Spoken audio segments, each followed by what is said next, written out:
सबसे पहले तो बहुत बहुत बहुत नमस्ते और धन्यवाद। हमारे चौपाल के इस साल के पहले सीजन में आपका बहुत स्वागत है। और इस बार हम बात कर रहे हैं आपके विकास और आपकी पहचान की, क्योंकि हम अपने काम में दूसरों के विकास के बारे में तो बहुत बात करते हैं, लेकिन कभी कभी शायद अपने विकास के बारे में बात करने का मौका कम मिलता है।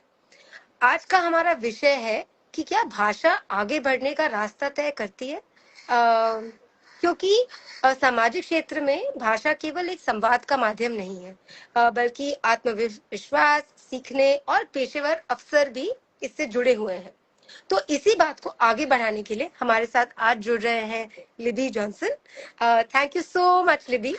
लिबी ग्राम विकास में एग्जीक्यूटिव डायरेक्टर की भूमिका निभाते हैं। उनका सामाजिक क्षेत्र में 25 साल से ज्यादा का अनुभव है। उन्होंने पानी, स्वच्छता, आपदा प्रबंधन, सामुदायिक संस्थाओं के साथ काफी काम किया है। सरकारी और गैर सरकारी संस्थाओं के साथ भी वो जुड़े रहे हैं और हम आपके साथ ये चर्चा बढ़ाने के लिए काफी उत्सुक है। तो thank you for joining us. Thank you Rachika. तो आगे बढ़ते हुए लिबी, मैं सीधा सवाल पे जाती हूँ कि क्या आपको लगता है कि भाषा क्या वास्तव में किसी के भी पेशेवर सफर को प्रभावित कर सकता है, और अगर हाँ तो कैसे? भाषा हर पेशे में तो बहुत जरूरी एक औजार है। मैं भाषा को एक टूल या औजार के तरीके से देखता हूँ। जैसे कि आज अभी आपके इस इंस्टाग्राम लाइव में ज्वाइन करने के लिए काफी टेंशन हुआ मेरा, क्योंकि मैं पहली बार इंस्टाग्राम लाइव में ज्वाइन यूज कर रहा हूँ और 3-4 लोगों से मैंने पूछा ये डेस्कटॉप में करूँ कि फोन पे करना है, अगर फोन पे ही करना है तो क्या करना है। तो मुझे ये लगा कि भाषा भी ऐसी एक चीज है। आपको आगे बढ़ना है तो आपको कुछ चीजों का सही ढंग से इस्तेमाल करने का काबिलियत, क्षमता होनी चाहिए, और भाषा वैसे ही एक चीज है। और सामाजिक क्षेत्र में क्योंकि हमारे काम जो है अलग अलग स्तर पे है, और भाषा की ये बात आती है कि कौन सी भाषा। मैं खुद ना उड़ीसा का हूँ ना नॉर्थ इंडिया का हूँ। हिंदी मेरे लिए सहज भाषा नहीं है, उड़िया मेरे लिए सहज भाषा नहीं रहा। मैं जहाँ पे जन्म लिया हूँ, जहाँ मेरे घर में जो बात होती थी वो अलग भाषा। और जब मैं स्कूल गया तो मुझे अंग्रेजी में किताब सब अंग्रेजी में था, जबकि हम घर पे मलयालम में बात करते थे। अब ये जरूरत महसूस होने के बाद जब मैं उड़ीसा आया तो मुझे उड़िया भाषा लिखना आता था, पढ़ना आता, लेकिन समझ नहीं। और उसके पीछे में भी एक कारण है। मैं अपने काम की शुरुआत संथाल परगना में किया था 1990 के दशक में। तो संथाल समाज में काम करने के लिए जाते थे। मेरा एक मित्र था जो संथाली भाषा समझता था, बोल पाता था। तो वो था, इसलिए मुझे वो सीखने का जरूरत नहीं पड़ा, क्योंकि वो मेरे लिए एक इंटरप्रेटर का काम कर रहा था, मेरा काम कर रहा था। और मैंने जब कोशिश किया संथाली सीखने का, मेरे से हो नहीं पाया। और ये मुझ पे बहुत बुरा चोट लगा कि भाई, जब तक लोगों के पास जाकर, जब मीटिंग में आप बैठे गांव में और सब अपनी बात कर रहे हैं और आपको कुछ समझ में नहीं आ रहा है, जो आपको एक साइड बना, अलग से अलगापन लगने शुरू किया। लगा कि ये सच में मेरा काम है क्या। तो जब झारखंड उस समय बिहार था, बिहार छोड़ के जब उड़ीसा आने का मैंने तय किया, ग्राम विकास में आने का तय किया, तो मैंने 1 महीना बैठ के उड़िया अक्षरमाला लिख के सीखा। और जब उड़ीसा आया मैं पहली बार 98 में, उड़िया अखबार में पढ़ सकता था, लेकिन उसमें क्या लिखा है जो मैं पढ़ रहा था वो समझ में नहीं आया। तो भाषा जरूरी है। आप अगर फील्ड में जा रहे तो गांव की भाषा का जरूरत है। आप अगर सरकारी ऑफिस जाएंगे तो वहां पे जो भाषा है उसकी जरूरत है। वो उड़िया हो सकता है, हिंदी हो सकता है, इंग्लिश हो सकता है। लेकिन सामाजिक क्षेत्र में, सामाजिक कार्य क्षेत्र में अंग्रेजी को लेकर के थोड़ा सा एक क्या, अंग्रेजी को एक अलग किस्म का, अलग स्तर पे हम बिठाए हैं, क्योंकि इस क्षेत्र में जो फंडिंग करने वाले एक जमाने में बाहर के लोग थे। और आज के तारीख भी जो फंडिंग करते हैं वो बाहर के नहीं, अंदर के हैं, लेकिन बाहर जैसा ही है। बिल्कुल। सारे लिखना वाला जो काम है वो अंग्रेजी में होता है। तो हम्म। ये मेरे समझ से अलग अलग भूमिकाओं का, अलग अलग भाषा का एक बहुत बड़ा हम्म। भूमिका है अलग अलग स्तर पे।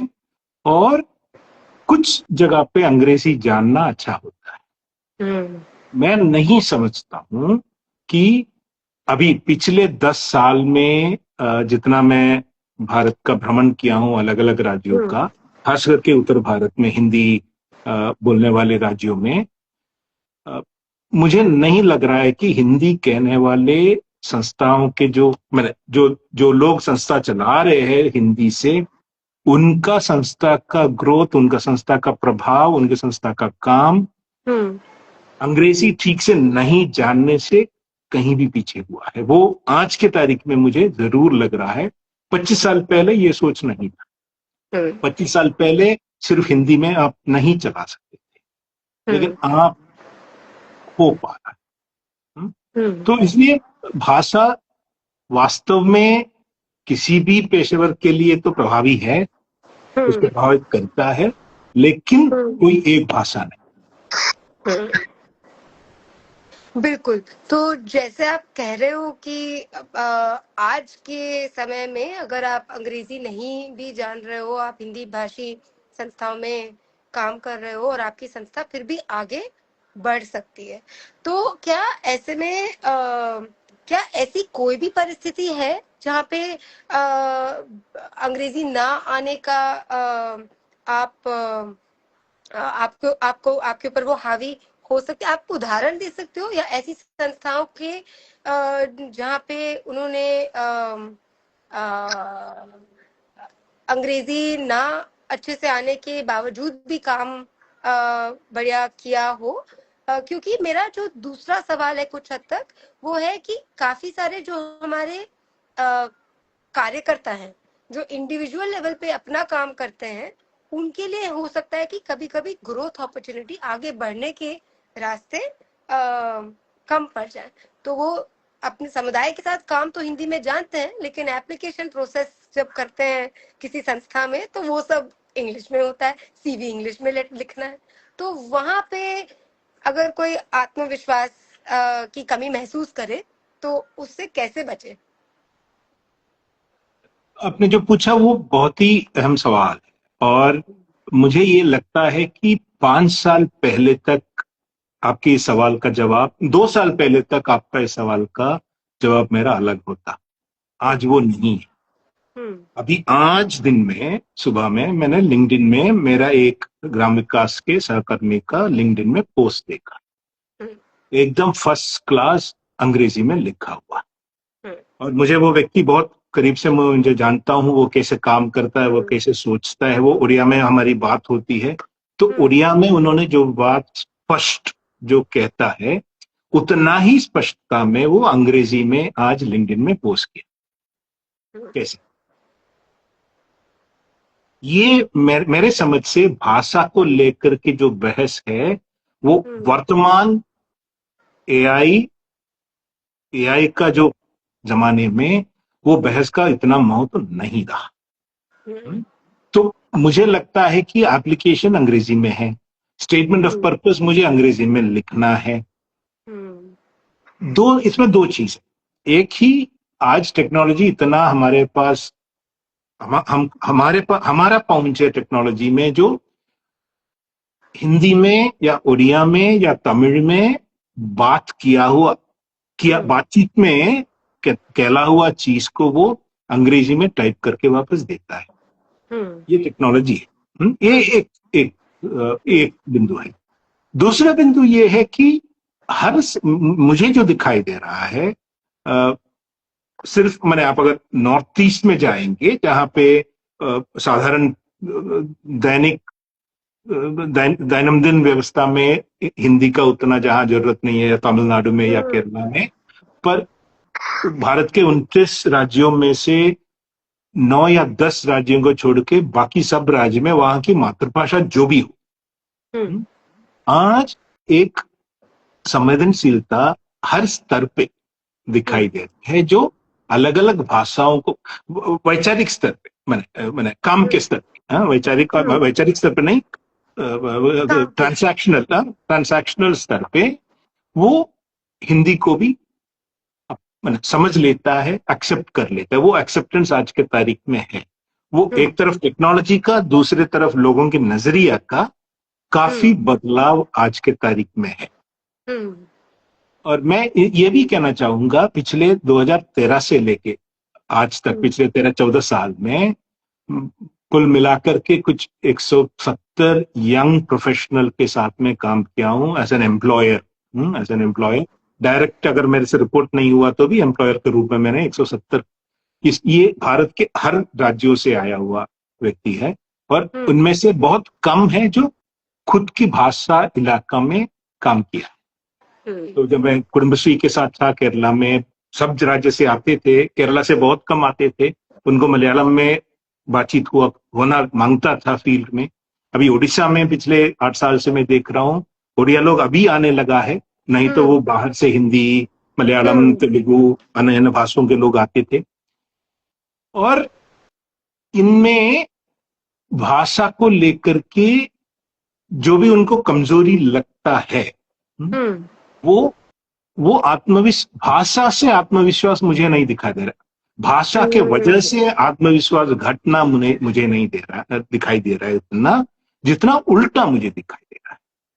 ना आने की वजह से नहीं, ओवर कॉन्फिडेंस से भाषा का पकड़ नहीं मिलना, ये मेरे समझ से एक बहुत बड़ी, मैं I am talking about sample को, लोगों का व्यवहार देखते हुए ये एक दिखाई दे रहा है कि व्यावहारिक स्तर पे भाषा को लेकर के जिनका ओवर कॉन्फिडेंस, उन्हीं को बाद में जाकर के अगर उसी माहौल में उनको कंटिन्यू करना पड़ता है तो उन्हीं को दिक्कतें आती है।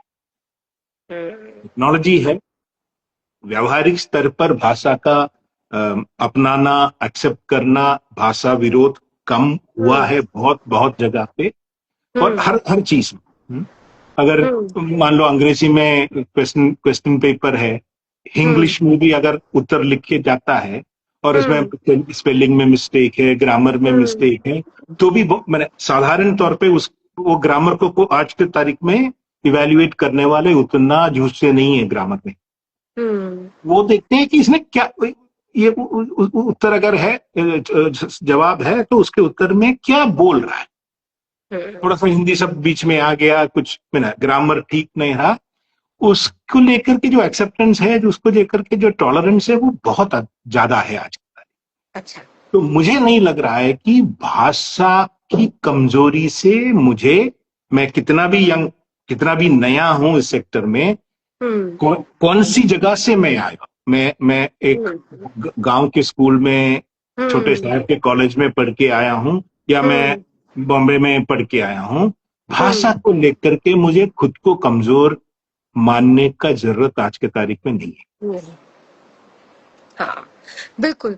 और क्योंकि अब इतने सारे, जैसे आपने कहा कि टेक्निकल हमारे पास एवेन्यूज हैं, हमारे पास तरीके हैं जिससे हम उसको और बेहतर कर सकते हैं। लेकिन क्या आपको लगता है कि सामाजिक स्तर पे जब हम काम करते हैं, जब हम कॉन्फ्रेंसेस का हिस्सा होते हैं, जब हम अपने समुदाय से जाके बाहर समुदायों में जाते हैं, अक्सर हम ये भी देखते हैं कि दिल्ली, बम्बई, बैंगलोर ऐसी जगहों में लोग मिलते हैं, या हम जब प्रपोजल्स के लिए फंडर्स के साथ इंगेज करते हैं, तो क्या वहाँ पे हम अपने आप को कैसे प्रस्तुत करें कि हम ना भाषा में बहुत पकड़ ना रखते हुए भी, क्योंकि अब आपको मौखिक रूप पे बोलना है, अपने आप को कैसे बचे कि हम कैसे अपने आप को, अपने ऊपर कैसे काम करें, या अपने ऊपर कैसे आत्मविश्वास बिठाएं कि भाषा सिर्फ एक टूल है, जैसे आपने कहा था, और ना कि और कुछ। तो रचका जी, इसमें मेरे समझ से हमको एक मिडिल पाथ की जरूरत।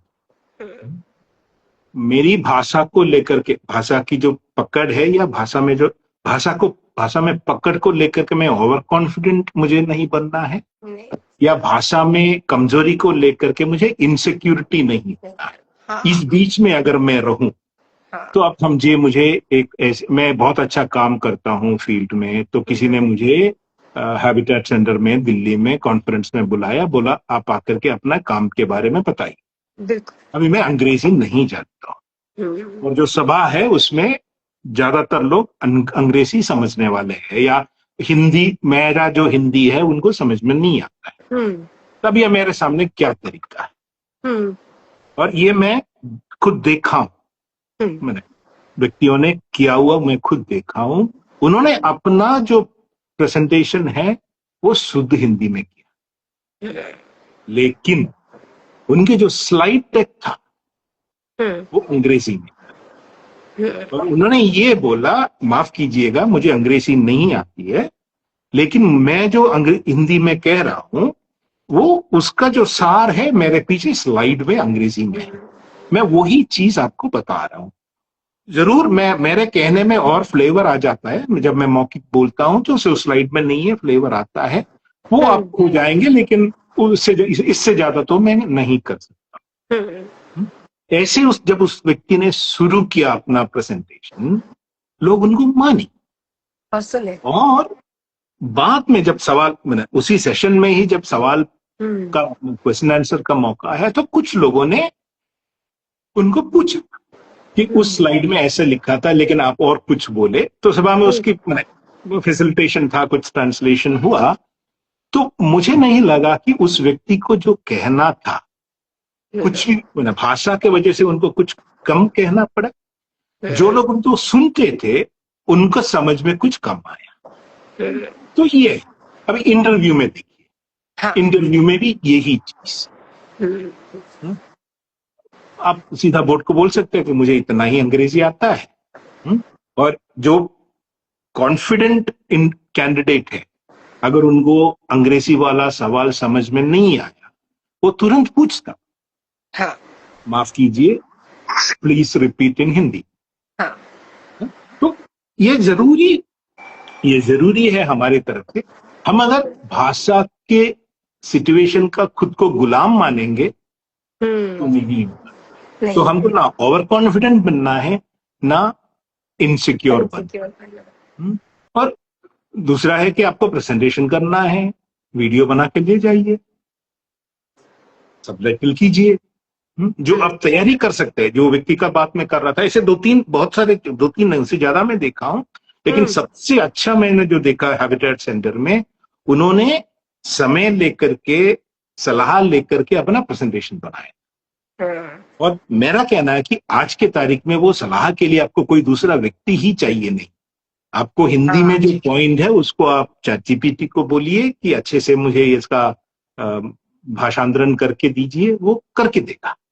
और मेरे कई सारे कोलीग्स जिनको अंग्रेजी अभ्यास में नहीं है, समझ कमजोर है, वो लिंक्डइन में अच्छा खासा लिख रहा है AI के थ्रू। बिल्कुल, ये बहुत अहम चीजें आपने जो कही हैं, क्योंकि यहीं पे लोग और हम लोग सब लोग कभी कभी फंस जाते हैं। कभी कभी हमें अपनी जिस भाषा पे पकड़ है उस पे घमंड हो जाता है, जैसे आपने कहा, और कभी कभी ना आने की वजह से, या थोड़ी एक इनसिक्योरिटी, एक डर सा पैदा हो जाता है कि क्या मुझे यहाँ पे आगे बढ़ने का मौका, अवसर दिया जाएगा या नहीं। तो जो मैं सुन रही हूँ, तो उससे पहले कि हम आगे बढ़े, शायद मेरा एक आखिरी सवाल है कि अब अगर हमें इस काम को आगे, अगर हमें अपने ऊपर काम करना है और भाषा को बस एक टूल की तरह समझना है, तो क्या आपके ऐसे 2-3 सुझाव हैं जो हम घर लेके जा सकते हैं, जिसके ऊपर हम अपने आप के ऊपर या अपने साथ काम कर पाए, जिससे कि हम या तो इनसिक्योरिटी खत्म कर दे, या अपना घमंड जो भाषा का है वो थोड़ा कम कर दे। अगर कुछ चीजें जो हम घर लेके जा पाए आज। शायद मैं रिपीट करूंगा कुछ पॉइंट्स जो पहले भी मैंने जिक्र किया था। तो मेरा सबसे पहला भाषा को लेकर के या टेक्नोलॉजी को लेकर के, टूल्स को लेकर के, अपने डेली पेशेवर में जो टूल्स की काम आती है, बात आती है, तो आई थिंक सबसे महत्वपूर्ण है मुझे खुद सोचना है कि मैं किसी से कम नहीं हूं। बिल्कुल ये मेरे लिए सबसे पहला और सबसे अहम मुद्दा है कि मैं खुद पे विश्वास करता हूं। बिल्कुल। मेरा खुद का वैल्यू है और वो वैल्यू को जरूरत के अनुसार, संदर्भ के अनुसार मैं उस वैल्यू को दर्शा सकता हूँ। ये सबसे पहला है। दूसरा है, जैसे मैंने बोला, 2 साल पहले का हालत नहीं है आज के तारीख में। टेक्नोलॉजी है और वो टेक्नोलॉजी एक्सेसिबल है, और उस टेक्नोलॉजी का अच्छे ढंग से हमको, और वो टेक्नोलॉजी सिर्फ मैं ट्रांसलेशन के लिए जो एआई है उसके मात्र नहीं, वीडियोस है, मैंने अपने कम्युनिकेशन को, अपनी बात को दूसरे व्यक्ति को समझते हुए बताने के लिए कई सारे सप्लीमेंट्री टूल्स भी है। कभी कभी वो सप्लीमेंट्री टूल्स मेन टूल भी बन सकता है। तीसरा है कि मैंने आपने जो हमने बात करी थी उस पर कि ओवर कॉन्फिडेंस। जी। कभी कभी ये ओवर कॉन्फिडेंस, ये जिद जो है वो, मैंने अभी तक मैंने मेरे कुछ ऐसे मित्र रहे हैं, सहकर्मी रहे हैं जो 3 साल उड़ीसा रहने के बाद भी हमारे इंटरनल मीटिंग्स में आकर के रोना शुरू करते थे कि अरे मुझे समझ में नहीं, आप हिंदी में बोलिए। 3 साल उड़ीसा में रहने के बाद भी वो लोग मीटिंग में बोलते थे थोड़ा सा हिंदी में बोलिए। ये पहला 3 महीने में ये वो बोलता है, और दूसरे तरफ तीसरे महीने में उड़ीसा आकर के तीसरे महीने में उड़िया में भाषण देने वाले गांव, उनका क्या, वो लोग, उनके कभी कभी बात सुन के हमको हंसी आती है। हुँ? हुँ? मैं बैठिए, मैं बैठूंगा जगह पर, मैं बैठिए। जी। उन्होंने, उनको जो बोलना है हमको समझ में आया। व्याकरण जरूर गलत निकला, लेकिन बात हमको समझ में आया, और उनकी जो कॉन्फिडेंस है, जिस कॉन्फिडेंस से उन्होंने बात रखी, शब्दों का, व्याकरण का थोड़ा बहुत तो उधर ही निकल जाता है, तो वो मेरे समझ से एक वैचारिक, it is a matter of attitude कि हम इसको लेकर के खुद को कहाँ रखते हैं। बिल्कुल। मुझे एक प्रोफेशनल बनना है, मेरे अपने काम को आगे रखना है, और सामाजिक न्याय की, सामाजिक बदलाव की कार्य क्षेत्र में ये हमेशा कभी ये ऐसा नहीं है कि मैं एक ही तरफ मेरी बात रखी हूँ। बिल्कुल। मैं फील्ड में काम करता हूँ, गांव में बात करने के लिए मेरा कल्चरल इडियोमैटिक भाषा सहित सारे ये है, लेकिन कल सुबह कोई व्यक्ति आए, मुझे पूछ रहा है कि मेरे गांव का क्या समस्या है, उनको समझाने के लिए मुझे भाषा की जरूरत है। तो किसी एक भाषा में सीमित रहना सामाजिक क्षेत्र में मेरे ख्याल से सही नहीं है, क्योंकि हम जिस मैंडेट को लेकर के, जिनके प्रति हम काम कर रहे हैं, उस इश्यू के प्रति, उन लोगों के प्रति हमको सबसे ज्यादा अगर फायदा लानी है, उपकार काम करना है, तो हमें हमारी बात, उनकी तरफ से सामने रखने का हमारे पास काबिलियत का जरूरत है। और उस नजरिए में भाषा मात्र एक औजार है, इसको मैं उससे ज्यादा कभी मान्यता नहीं दूंगा कि आज मुझे कोका कोला का एक बोतल खोलना है, मेरे पास बोतल ओपनर नहीं है, तो मैं क्या करूंगा? कुछ तो मैं निकालूंगा, हाँ, या टेबल के कोने पे रख करके करूंगा, उतना ही है। मुझे भाषा को लेकर के उससे ज्यादा, एक बोतल ओपनर से ज्यादा भाषा को लेकर के मान्यता देना मेरे समझ से गलत है, क्योंकि हम जिस काम के लिए जमीन पे उतरे हैं, वो काम के लिए कई तरह का लोगों को कहीं समय में, कहीं जगह पे, कई तरह की बातें रखने की जरूरत है, और उसमें भाषा टूल है, उस टूल को हमें मास्टर करना ही। बिल्कुल, ये बहुत बहुत आपने बहुत सारी अहम बातें कह दी, और मुझे ऐसे लगता है कि मेरे लिए जो सबसे ज्यादा बड़ी चीज जो मैं लेके जा रही हूँ वो है कि अपने काम में विश्वास रखो। भाषा तो आप सीख ही जाओगे जहां जहां पे आपको जैसे जैसे उसको इस्तेमाल करनी होगी, उससे ज्यादा उसको मत समझो। और अब तकनीक का जमाना है तो उसको इस्तेमाल करो।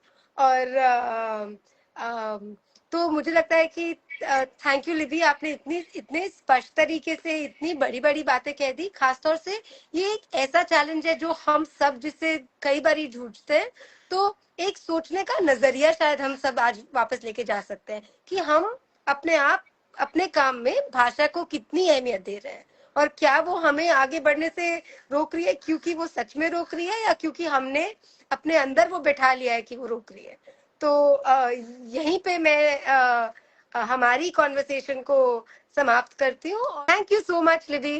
Okay, bye.